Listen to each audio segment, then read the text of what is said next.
আসসালামু আলাইকুম রহমতুল্লাহি অবরকাতুহু। সম্মানিত দর্শক, ডক্টর মোহাম্মদ ইউনূসকে কেন্দ্র করে বাংলাদেশের রাষ্ট্র ক্ষমতার যে একটা মানচিত্র, যেটা অঙ্কিত হয়েছিল এবং যেটির প্রথম পর্বটি ছিল উনার ক্ষমতায় আরোহণ করা।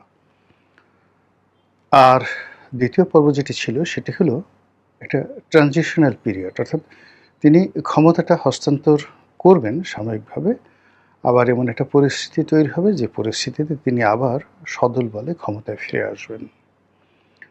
তো সেই দিক থেকে তার প্রথম পর্বটি এবং দ্বিতীয় পর্বটি এতটা ব্যর্থ হয়ে গেছে যে তৃতীয় পর্বে তার যে ফিরে আসা বা তার যে অস্তিত্ব, তার যে সার্ভাইভাল, তার যারা অনুগত লোকজন রয়েছেন, তার যে একটা মোটামুটি মিনিমাম যাকে বলা হয় নিরাপদ আমাদের এই সমাজের যে অবস্থান, এটি স্মরণকালের সবচেয়ে বিপজ্জনক অবস্থায় পড়েছে। এখন এই যে ডক্টর মোহাম্মদ ইউনূসের যে পরপর দুটো ব্যর্থতা, এই ব্যর্থতা এবং সর্বশেষ তার যে ফিরে আসার, ক্ষমতায় ফিরে আসার প্রকল্প, সেটিও ব্যর্থ হয়ে যাওয়া। এটির ফলে কি হলো, এই মুহূর্তে যদি সবচেয়ে বেশি এই দুনিয়াতে কেউ সুখী হয়ে থাকেন, খুশি হয়ে থাকেন, তিনি হবেন দিল্লিতে যিনি আছেন বাংলাদেশের সাবেক প্রধানমন্ত্রী, আওয়ামী লীগ সভানেত্রী শেখ হাসিনা। আপনারা জানেন যে শেখ হাসিনা ডক্টর মোহাম্মদ ইউনূসকে টার্গেট করে সে ২০০৯ সন থেকেই তিনি বিষোদ্গার করে আসছিলেন যে আমাদের প্রবাদ বাক্য রয়েছে, তোমারে বধিবে যে গোকুলে বাড়িছে সে। আমরা এই বাংলাদেশে বসে এখন ডক্টর মোহাম্মদ ইউনূসকে যেভাবে দেখছি, যেভাবে বলছি, কিংবা তার সম্পর্কে যে বিষোদ্গার করছি বা তার জীবনের যে নেতিবাচক দিকগুলো এখন আমরা যেভাবে সামনে নিয়ে এসেছি, এটি এককভাবে শেখ হাসিনা সেই ২০০৯ সন থেকে ক্রমাগতভাবে বলে যাচ্ছিলেন। যেহেতু শেখ হাসিনার যে পোর্ট্রেট, এটি ছিল রাজনৈতিক, এবং রাজনৈতিক পোর্ট্রেটে মানুষ সাধারণত যেটি হয়, এস্টাবলিশমেন্ট বিরোধী হয়। যখনই কোনো রাজনৈতিক ব্যক্তি ক্ষমতায় থাকে, সঙ্গে সঙ্গে লোকজন তার বিরোধিতা করে, তার যে কোনো কর্মের বিরোধিতা করাটাকে নিজেদের একটা স্টাইল মনে করে। তো সেই অর্থে শেখ হাসিনা এখন যে সহানুভূতিটা পাচ্ছেন আমজনতের, এটা রিভার্স ছিল যেদিন তিনি ক্ষমতায় এসেছিলেন ২০০৯ সনে। এবং একই অবস্থা জনাব তারেক রহমান সাহেব যখন ক্ষমতায় ছিলেন ২০০১ থেকে ২০০৬, তারও এরকম অবস্থা ছিল। আবার তিনি যখন ক্ষমতা থেকে চলে গেলেন, ধীরে ধীরে তার প্রতি মানুষের সহানুভূতিটা ইতিবাচক হওয়া শুরু করলো। আবার এই যে দেখেন মাত্র ৬ মাসের মাথায় তাকে নিয়ে কী ধরনের নেতিবাচক কথাবার্তা শুরু হয়ে গেল। তো সেই অর্থে শেখ হাসিনা বা তারেক জিয়া, তাদের পক্ষে এই নেতিবাচক বিষয়াদি মোকাবেলা করার জন্য হাজার হাজার পলিটিক্যাল মাইক থাকে, লক্ষ লক্ষ হ্যান্ডস মানে হাত থাকে, হাতিয়ার থাকে। রাষ্ট্রের একটা বিশাল যন্ত্র কাজ করে, দেশি বিদেশি একটা যাকে বলা হয় পলিটিক্যাল রিসোর্স থাকে, যে রিসোর্সগুলো এই পলিটিক্যাল সরকারগুলোকে হেল্প করে। ফলে তারা কিন্তু জনগণের নেতিবাচক যে বিষয় সেগুলো মোকাবেলা করতে পারে। কিন্তু অন্তর্বর্তীকালীন সরকার, তত্ত্বাবধায়ক সরকার, তাদের যেহেতু কোনো পলিটিক্যাল ইনস্টিটিউশন থাকে না, বিশাল সংখ্যক নেতাকর্মী থাকে না, একেবারে যাকে বলা হয় ভাষা ভাষা জনপ্রিয়তা এবং ভাষা ভাষার সমর্থন নিয়ে তাদেরকে খুব সংক্ষিপ্ত সময়ের মধ্যে চলতে হয়। তো যেটা বলছিলাম যে শেখ হাসিনা ডক্টর মোহাম্মদ ইউনূসকে যতই সমালোচনা করতেন, মানুষ তার সম্পর্কে তত বেশি শ্রদ্ধাশীল হয়ে যেত এন্টি এস্টাবলিশমেন্ট সেন্টিমেন্টের কারণে। কিন্তু পরবর্তী যখন ডক্টর মোহাম্মদ ইউনূস ক্ষমতায় এলেন, আসার পরে যখন তার ব্যক্তিগত কতগুলো ভুল ভ্রান্তি, তারপর তার সরকারের কতগুলো ভুল ভ্রান্তি, এরপরে বৈশ্বিক পরিস্থিতি, দেশের সামগ্রিক অবস্থা, সব মিলিয়ে প্রতিটি জিনিস প্রকৃতিগতভাবে তার বিরুদ্ধে গেল। মানুষের যে সহজাত যে এস্টাবলিশমেন্ট বিরোধী মনোভাব, সেটার কারণে তার বিরুদ্ধে চলে গেল। আর শেখ হাসিনা এবং তার যারা লোকজন ছিলেন প্রশাসনের ভিতরে, বাইরে, রাজপথে ১০ মুখে ডক্টর মোহাম্মদ ইউনূসের কেল্লা ফতে করার জন্য একের পর এক প্রকল্প তারা বাস্তবায়ন করা শুরু করলো। ফলে কি হলো, সরকার ৩ থেকে ৪ মাস মোটামুটি একটা সুখনিদ্রা দিতে পারলো। এরপর থেকে তাদের একটা বদনাম শুরু হয়ে গেল, এবং সেই বদনামে চারিদিকে শুধু সি, এই লোক দেওয়া হবে না, একটা বিশ্ব সুদী, সুদী ইউনূস, বিশ্ব বাটপার, বিশ্ব টাউট, বেঈমান, মুনাফেক, এমন কোনো কথা নাই যে তার সম্পর্কে বলা হলো না। বরং তার পক্ষে যদি কোনো কথা কেউ বলতেন ওই সময়টিতে বা এখন কেউ বলার চেষ্টা করেন, মুহূর্তের মধ্যে লোকজন তার উপর ঝাঁপিয়ে পড়তো যে কী ধরনের কথাবার্তা।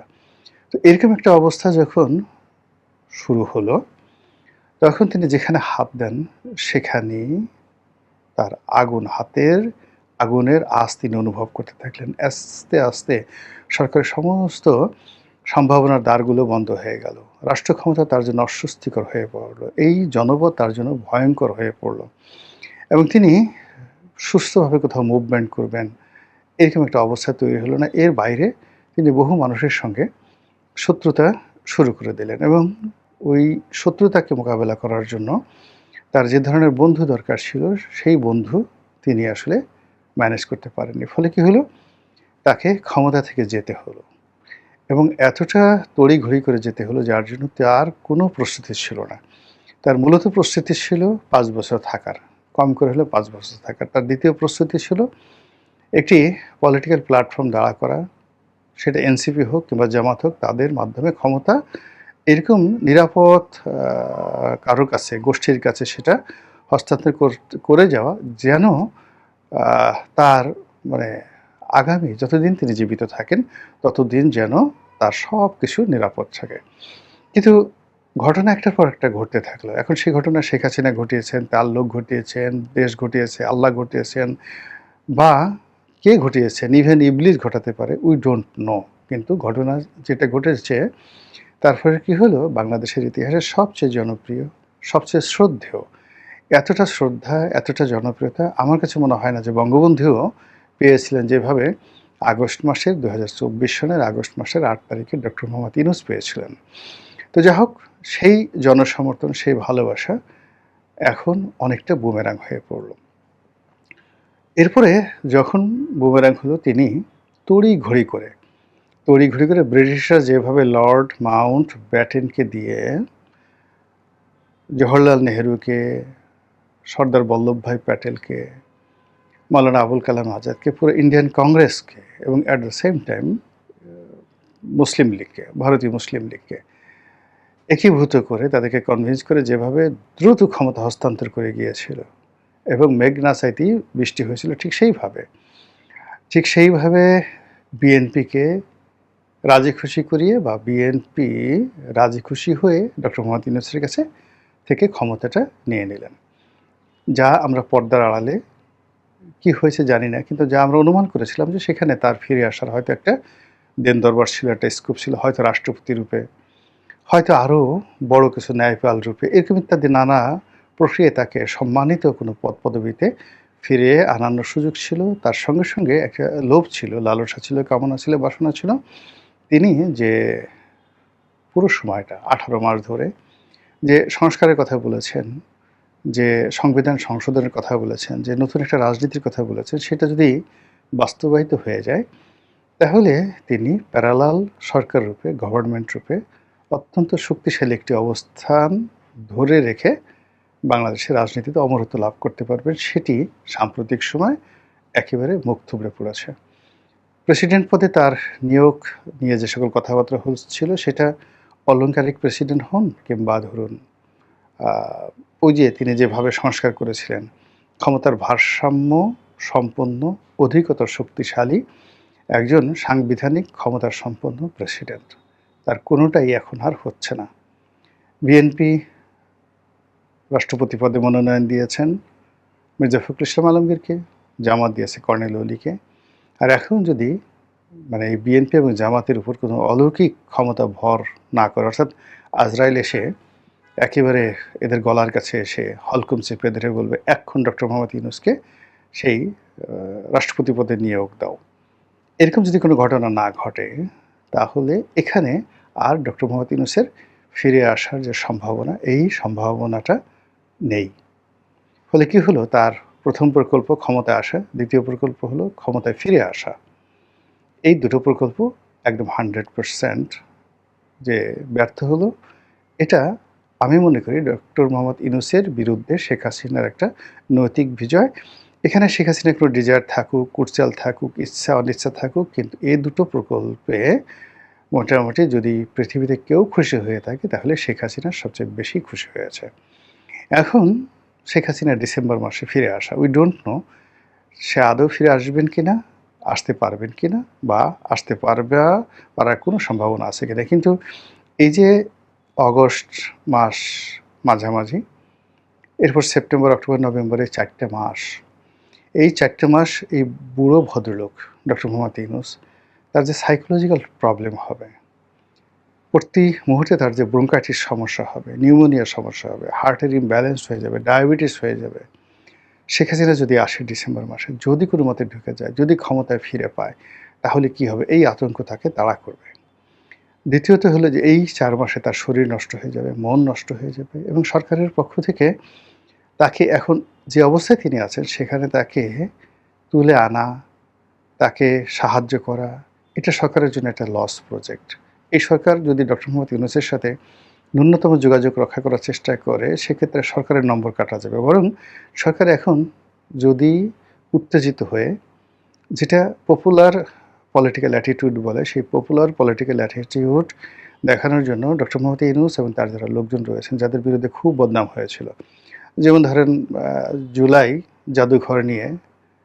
জাদুঘরের লুটপাট নিয়ে ভীষণ রকম কথাবার্তা হচ্ছে ফারুকীর বিরুদ্ধে, হয়ে গেল ফারুকীর বিরুদ্ধে মামলা।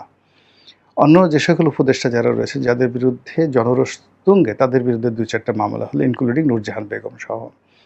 এমনকি ডক্টর মোহাম্মদ ইউনূসের বিরুদ্ধে দুর্নীতি দমন কমিশনে তদন্ত করানোর জন্য টেকনাফ থেকে তেঁতুলিয়া পর্যন্ত কোটি কোটি মানুষ উদগ্রীব হয়ে বসে আছে। এটা আওয়ামী লীগের কোনো কিছু না, বিএনপির লোকজনই চাচ্ছে এই কাজটি হোক। এরকম যদি সরকার তার যে কোনো জনরোষ, যে কোনো সমস্যা, যে কোনো পরিবেশ পরিস্থিতি প্রতিকূল, যেগুলো মোকাবেলা করার জন্য সরকারকে নাটক করতে হবে, এরকম যদি একটা দুটো নাটক সরকার শুরু করে দেয় ডক্টর মোহাম্মদ ইউনূসের রেজিমের বিরুদ্ধে, ঠিক সেই কারণে কি হবে, ওনার জীবন শেখ হাসিনা আসার আগেই রীতিমতো তেনা তেনা হয়ে যাবে। আর ডিসেম্বরে যদি আল্লাহ না করুক আপা চলে আসে, আপনারা বুঝতেই পারছেন এই বিশ্ববিজয়ী নোবেল লরিয়েট, তার দশা যে কী হবে একমাত্র মহান আল্লাহ রাব্বুল আলামিন ছাড়া কেউ বলতে পারেন না। আসসালামু আলাইকুম ওয়া রাহমাতুল্লাহি ওয়া বারাকাতুহু।